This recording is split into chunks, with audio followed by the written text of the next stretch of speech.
네, 여러분 안녕하십니까. 역사 스토리텔러 썬킴 인사드리겠습니다. 억울하게 지금 잡혀있는 드레피스를 변호하다가 영국으로 망명을 하게 된 프랑스 최고의 지식인 에밀 졸라. 프랑스 정부도 시간이 좀 흐르니까 참 치사하게 이런 얘기를 해요. 드레피스한테. 야, 우리 프랑스 정부가 관용을 베풀게. 드레피스, 야, 너 죄 인정해. 네가 진짜 간첩이라고. 네가 기밀을 독일에 넘겼다고 인정해. 그러면 풀어줄게. 이 뭔 소리야 이게요. 여러분들은 그런 상황이라면 어떻게 하실 겁니까? 너 죄 인정해. 네가 진범이라고 도장 찍어 서류에. 그럼 내가 풀어줄게. 어떻게 하실 겁니까? 에? 드레피스는 어떤 결정을 했을까요? 악마의 섬에서 무조건 벗어나자. 생고생을 했으니까. 그래서 인정을 해요. 그렇습니다.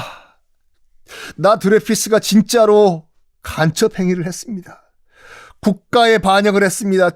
죄송합니다. 죽을 죄를 졌습니다. 라고 인정하고 사인하고 도장 찍고 손바닥 복사를 해요. 그리고 풀려나요.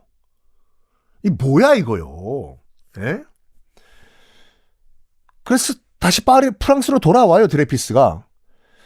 여기에 멘붕이 온 게 누구냐면 이 상황에서 드레피스 석방 운동을 벌였던 당시 시민 지도자들, 시민 운동가들이 멘붕이 와버려요. 이런 말을 남기거든요. 우리 시민 운동가들은 드레피스 석방을 위해서 죽을 각오로 노력을 했는데, 그런데 드레피스는 그러지 않았다.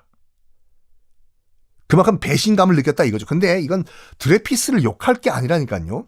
자기들도 악마의 섬 안 가봤잖아요. 악마의 섬, 혹시 여러분 그 빠삐용 영화 안 보신 분들은 잠깐 유튜브에서 봐보세요. 지금은 관광지로 바뀌었다고 하는데, 영화 빠삐용을 보시면 아시잖아요. 정말로 먹을 게 없어가지고 바퀴벌레 잡아먹는 그런 곳이다니까요. 그러니까 일단 풀어준다고 하니까 악마에게 영혼을 판 거죠. 드레피스도.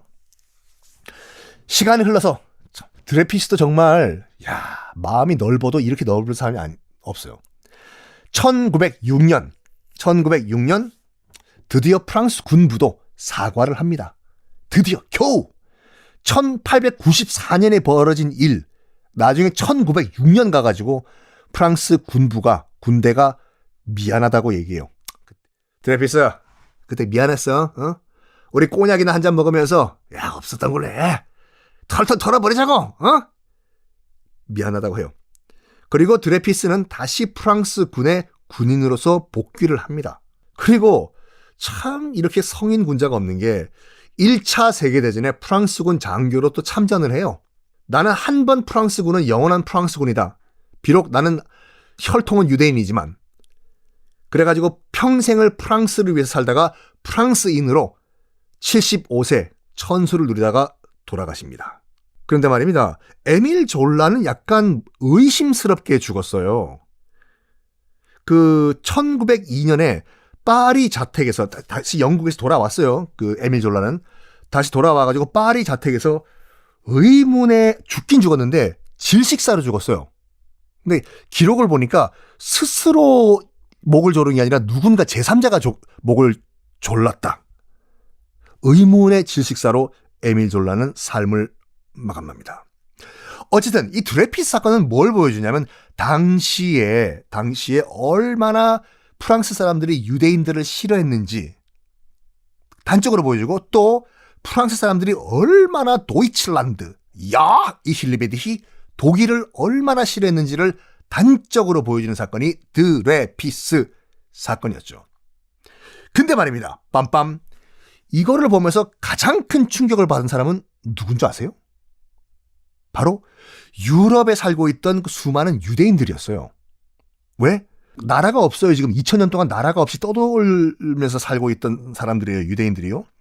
까딱 잘못하면 자기도 적골당하겠다. 겁을 먹은 거예요. 왜냐면 드레피스는 물론 유대인 혈통이지만 프랑스인으로 평생을 살아왔고 프랑스 군인이잖아요. 그럼에도 불구하고 드레피스가 적골당하는데 우리는 국가도 없고 군인도 아니고 아무도 없고 쥐도 새도 없이 난 우리는 죽을 수도 있겠구나 라고 겁을 먹어요. 유럽 대륙 전체 살고 있던 유대인들이. 그리고 이 드레피스 사건을 취재를 하고 있던 오스트리아 기자가 한 명 있었거든요. 시어도어 헤르츠이라는 기자인데 유대계 오스트리아 기자였습니다. 어디선가 많이 듣던 얘기인데? 그래요.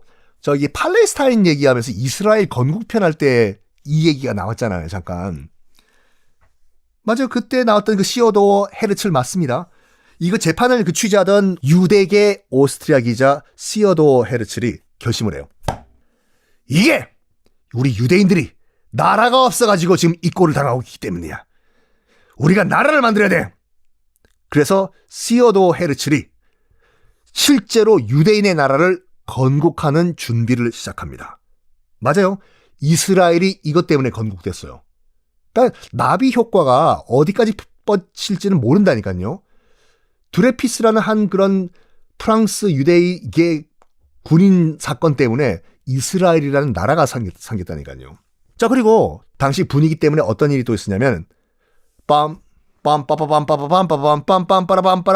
그 록시구나. 죄송합니다. 뭐가 있냐? 손에 손 잡고 벽을 넘어서 올림픽도 이것 때문에 탄생했어요. 에? 맞아요. 여러분 이상하지 않아요, 여러분?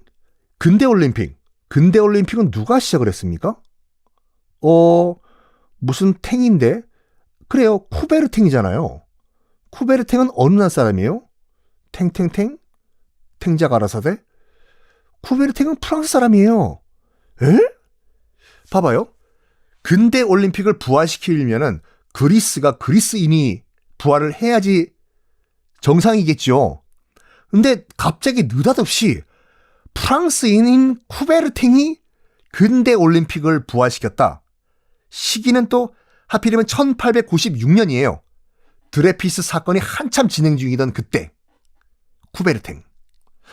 쿠베르탱이 왜 근대 올림픽을 부활을 시켰냐면은 올림픽이 좋아서 그런 게 아니라 당시 프랑스 젊은이들이 완전 OTL 좌절의 그런 좌절이 없던 시기였어요. 왜? 이 조그만 나라 프로이센에게 박살나고 오만 자존심이란 건 갈기갈기 찢어졌던 상황이잖아요. 그래가지고 이 쿠베르탱이란 사람이 지금 좌절 모드에 빠져 있는 프랑스 젊은이들에게 희망을 주기 위해서 올림픽을 다시 열자. 그래서 만들어진 게 올림픽이에요. 근데 1회 대회를 파리에서 열기로 준비를 했어요. 쿠베르탱이. 그래야지 좀 약간 모양새가 좋으니까. 그 고대 찬란했던 올림픽을 우리 프랑스가 다시 한번 부활시키자. 거기에서 잠깐만요. 시비를 걸던 나라가 있었어요. 당연히 어디겠습니까? 그리스죠. 야, 쟤들 뭐하냐 지금? 우리 거를 지들이 한다고? 우리 그리스 올림픽 프랑스가? 그리스가 시비를 걸어요. 저기 쿠베르탱인지 무슨 뭐 탱탱탱인지 아니 프랑스가 왜 근대 올림픽을 부활을 시키는데요? 그래가지고 쿠베르탱과 그리스 정부가 이제 그때 약간 협상을 벌여가지고 약간 절충안을 내놔요. 원조는 그리스니까. 닭갈비를 부산에서 우리가 원조라고 할 수는 없잖아요. 그래서 쿠베르탱과 그리스 정부가 이 협상을 한 결과가 뭐냐면 1회 대회는 그래, 너 그리스가 해라. 2회는 우리 파리가 하겠다, 프랑스가. 요렇게 딜을 합니다. 그래서 올림픽을 무슨 정치적으로 이용하면 안 된다라는 여러 가지 얘기가 있는데 근대 올림픽 시작 자체가 정치적으로 시작됐어요. 자, 이거와 같이 무슨 말이냐면 프랑스는 독일을 정말로 또 증오했어. 독일에 대한 복수의 칼날, 기회만 모아봐라. 우리 프랑스 자존심을 짓밟아치더거든 도이칠란드. 내가 그냥 콱 너희를 박살내버리겠다. 프랑스는 타도 독일 이거 하나만 생각하고 그 당시에 굴러가던 나라였어요. 1871년 비스마르크가 빌헬름 1세와 함께 베르사유 궁에서 프랑스 자존심을 짓밟은 그 이후부터 프랑스는 타도 독일, 타도 독일, 타도 독일. 독일이라고 하면은 치를 떨었던 그런 프랑스였는데 드디어 복수의 시간이 왔습니다.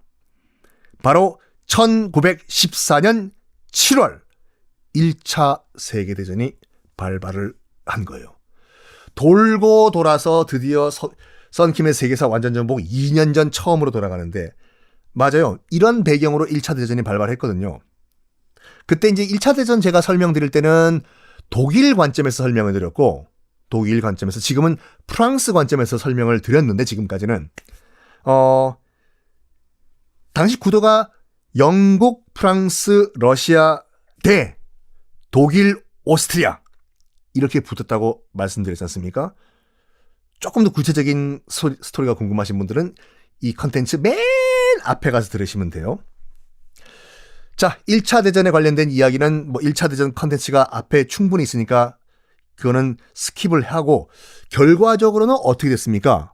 결과적으로는 프랑스의 염원이었던 독일 타도 성공을 합니다.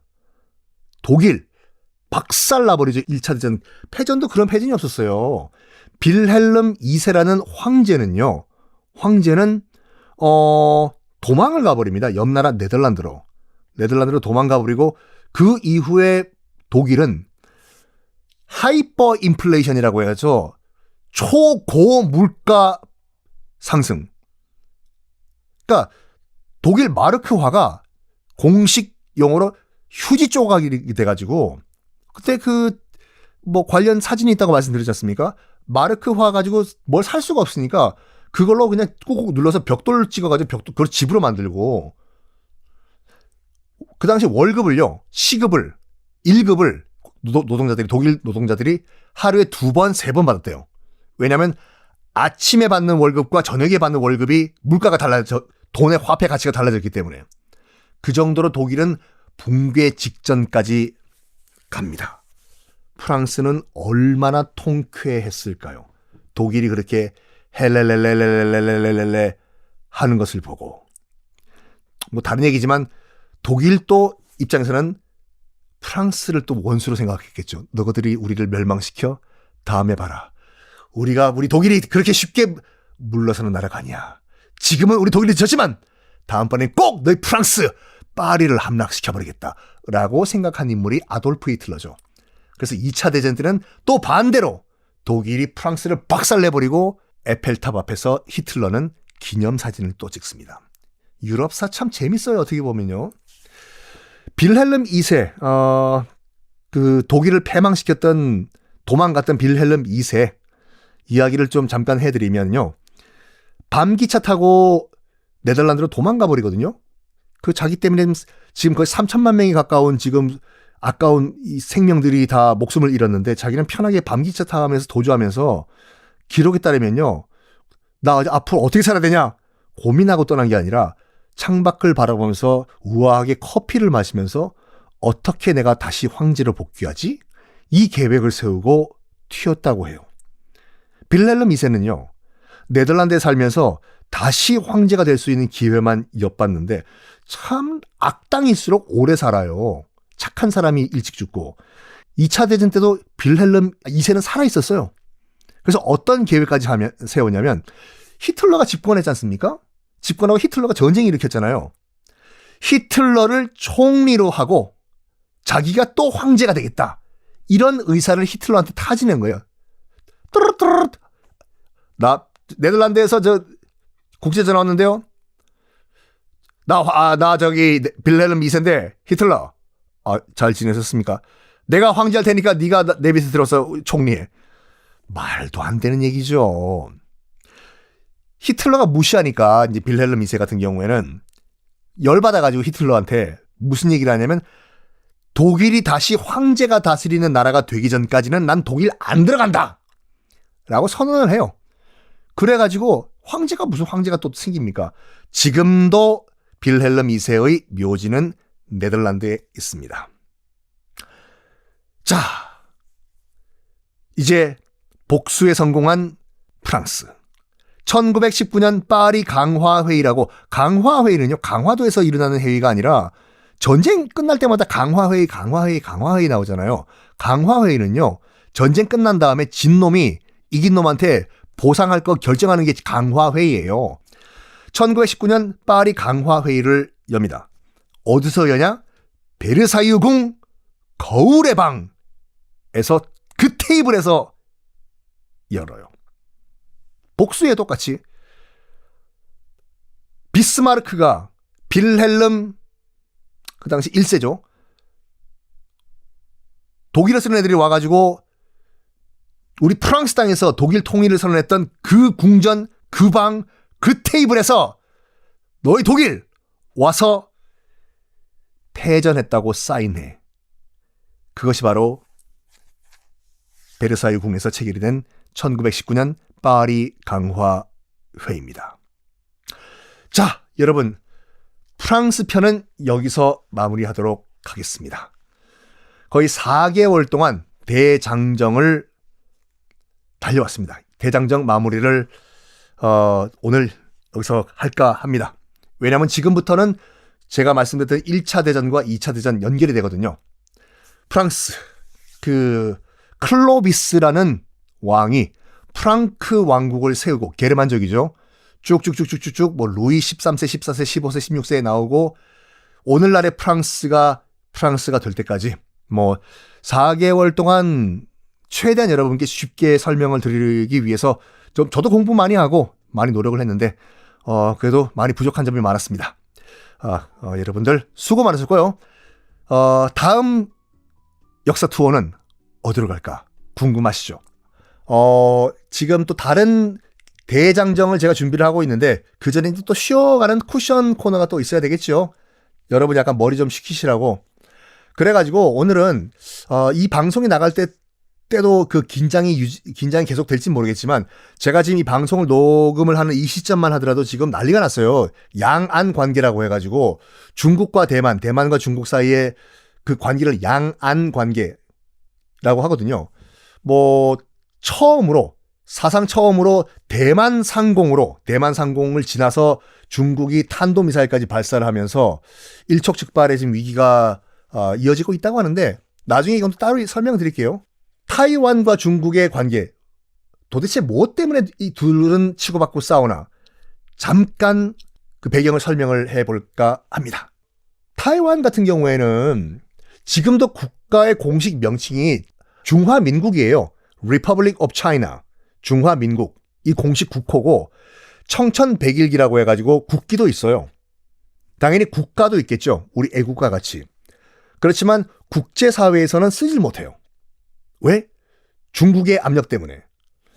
그래서 중화민국이라는 공식 국호가 있지만 올림픽에 출전을 한 그 대만 선수들은 중화민국이라는 국호를 못 써요.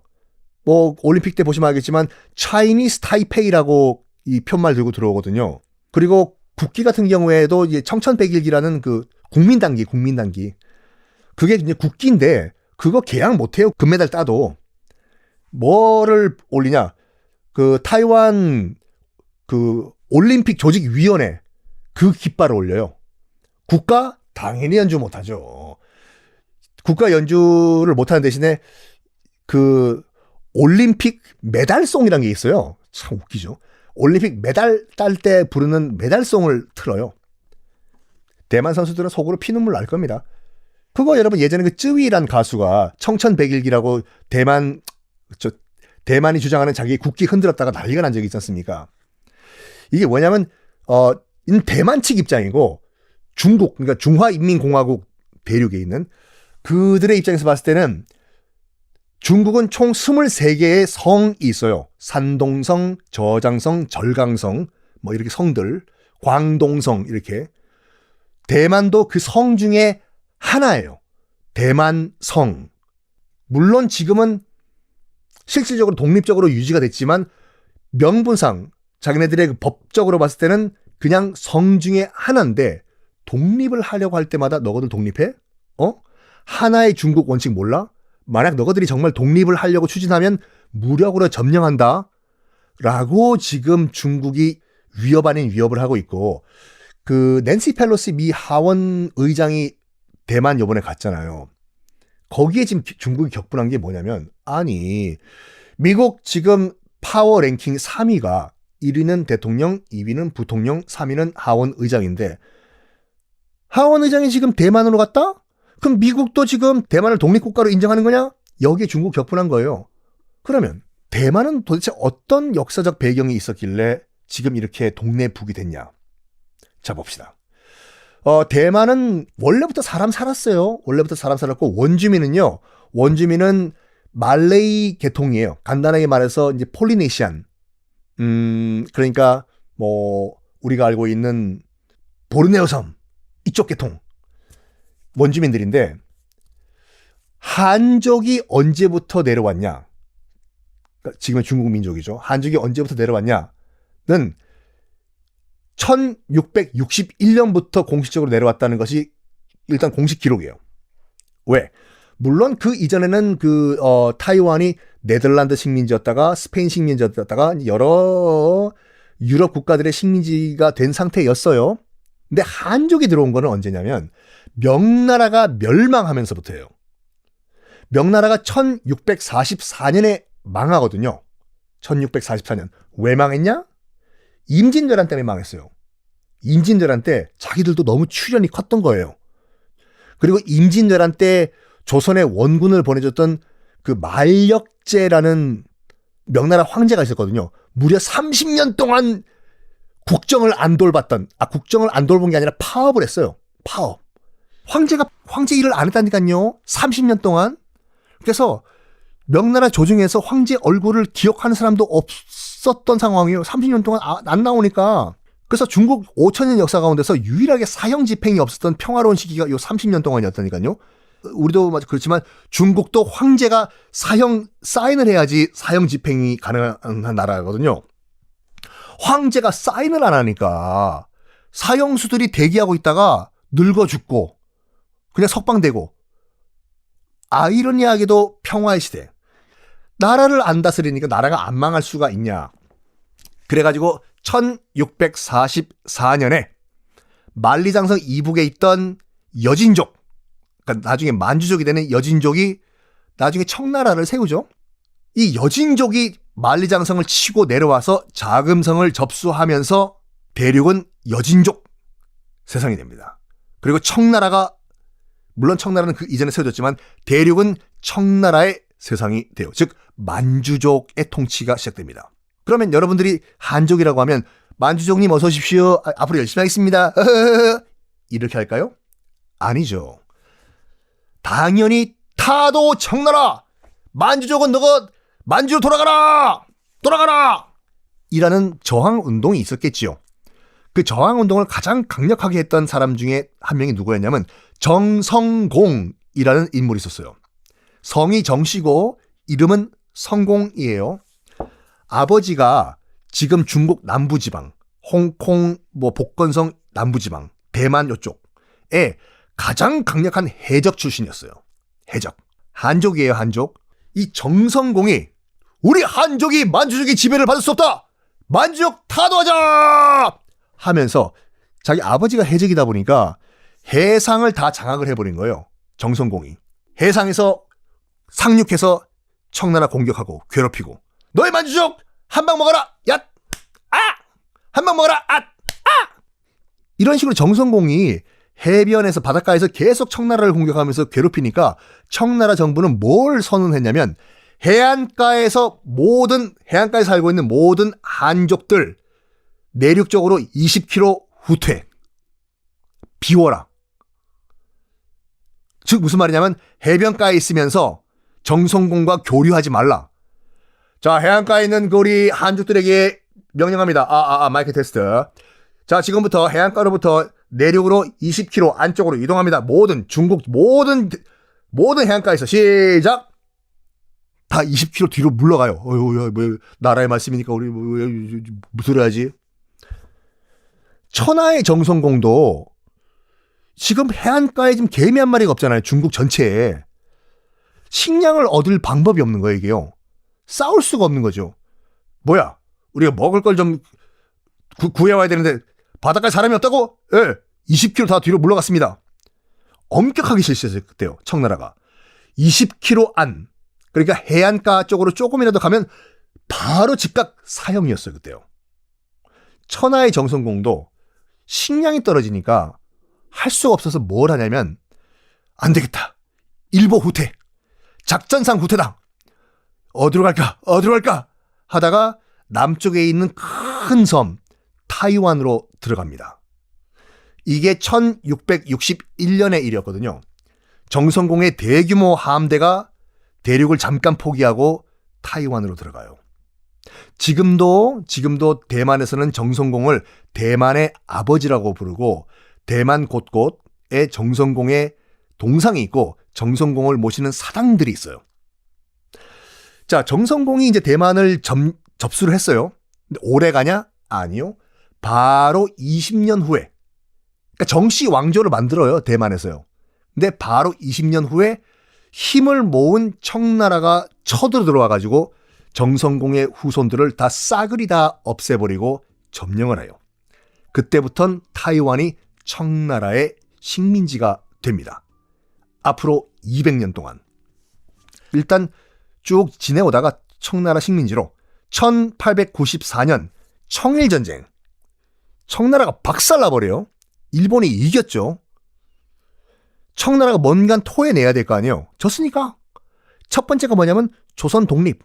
완전 독립 아니에요. 말만 독립이지 청나라는 그 순간부터 조선에 손 떼겠다. 실질적으로 그때부터 우리나라가 일본의 식민지가 됐어요.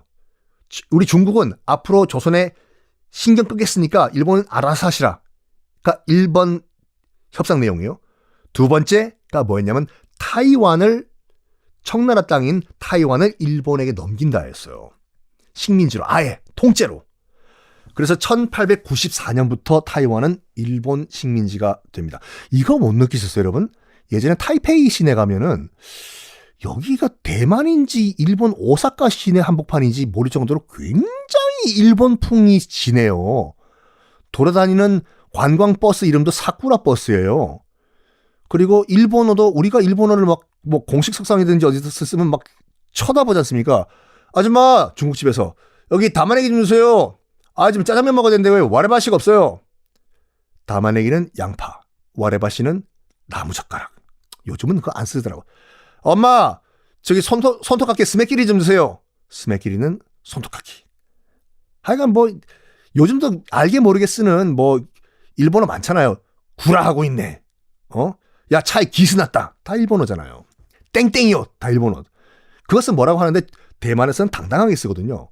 왜 그러냐면 일단 우리나라보다 훨씬 오랫동안 일본 통치를 받았고 그리고 이거는 이런 말이 있어요. 1894년부터 일본 식민지였잖아요. 차라리 그게 낫다 했어요. 그만큼 청나라에서 엄청나게 강압 통치를 했었어요. 타이완을. 그게 싫었던 거야. 그러니까 일본 통치를 받으니까 더 좋거든 지금. 뭐 철도도 놔주고 교육도 시켜주고. 그러니까 차라리 청나라보다 일본이 낫다. 그래서 일본에 대한 악감정이 별로 없어요. 타이완은. 하여간 이런 식으로 쭉 일본 식민지를 거치다가 타이완이 똑같이 1945년 8월 15일 일본이 졌다 됐어.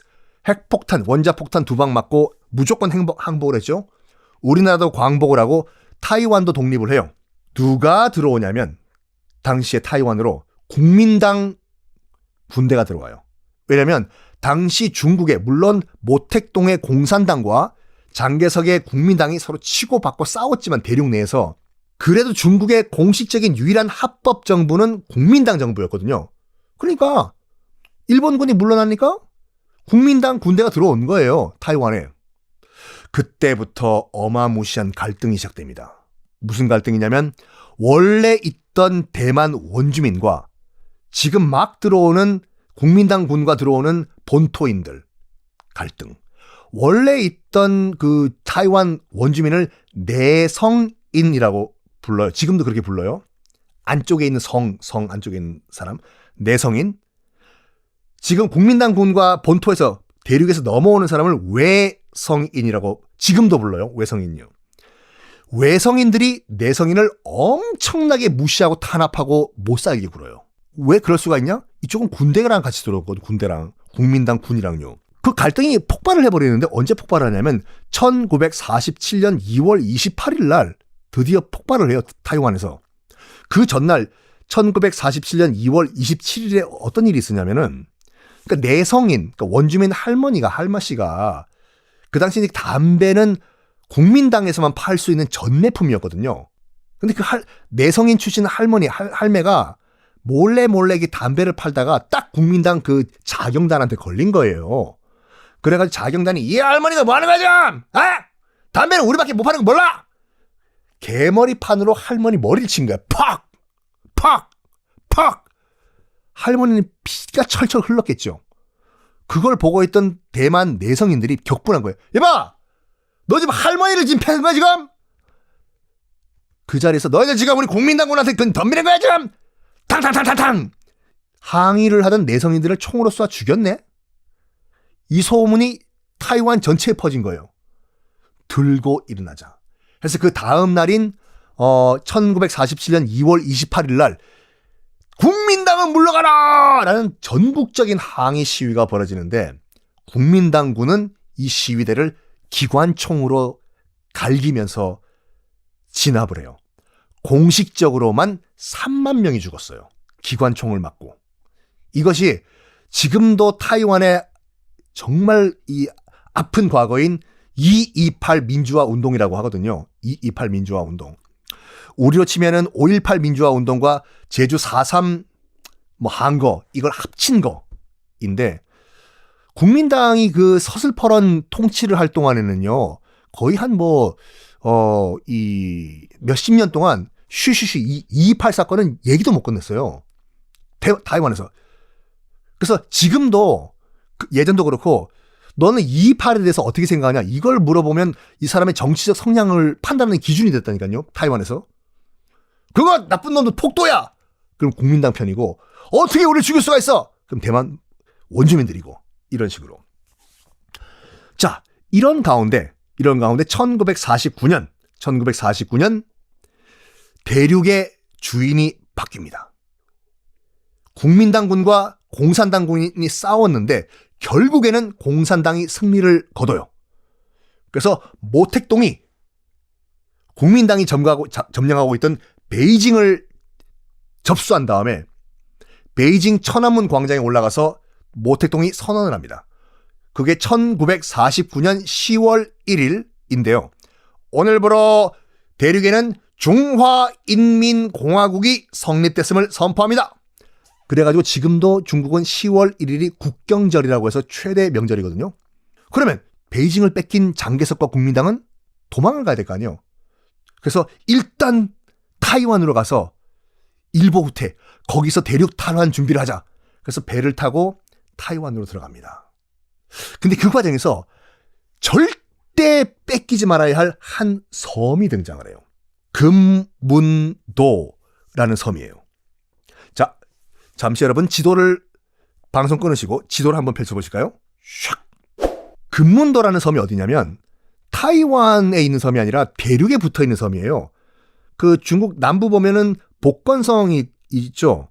복건성 보면은 샤먼이란 도시가 있을 거예요. 우리 발음은 하문이고요. 거기 앞바다에 조그만 섬이 있는데 그 섬이 금문도거든요. 본토와 거리가 1.8km밖에 안 돼요. 그러니까 서울 한강폭보다 좁아요.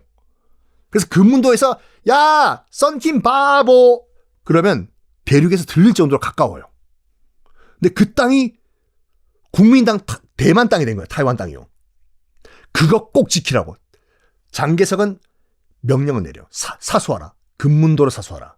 그 섬이 있어야지 나중에 거기 찍고 대륙으로 바로 들어갈 수가 있다. 사수 명령을 내립니다. 그러니까 우리로 치면은 뭐라고 할까? 우리의 백령도 정도 되는? 우리 백령도 가면 지금 우리나라 해병대들이 지금 있지 않습니까? 지금도 그렇고 그때도 그렇고 타이완 해병대들이 거기 딱 지켜요. 사수하자. 금문도 사수. 1949년. 그걸 가만두고 볼 모택동이 아니죠. 야 저 섬 빨리 저 코딱지만한 섬 저거 점거하라고 그래가지고 배를 타고 건너가서 이 금문도 점령 작전을 실시를 하는데 중국군이요. 중국 인민해방군이 실수를 했어요. 저 금문도 정도는 쉽게 점령할 수 있다고 생각했거든요. 그러면서 배를 타고 이제 그 금문도를 건너갔을 거 아니에요. 인민해방군이. 근데 사람 반 돼지 반이었어요. 돼지를 왜 싣고 가냐? 당연히 저 섬을 점령할 거로 미리 알고 가자마자 승전 파티하려고 돼지 바베큐 하면서. 그래서 배에 인민군 병사 반, 돼지 반. 근데 마침 그때 또 썰물이 또 들었어요. 서해안 갯벌같이. 그러니까 해안까지 가야 되는데 갯벌에 돼지들이랑 박혀버렸네? 어떻게 됐을까요? 이 돼지의 운명은 삼겹살이 됐을까요? 돼지갈비가 됐을까요? 다음 시간에 공개하겠습니다.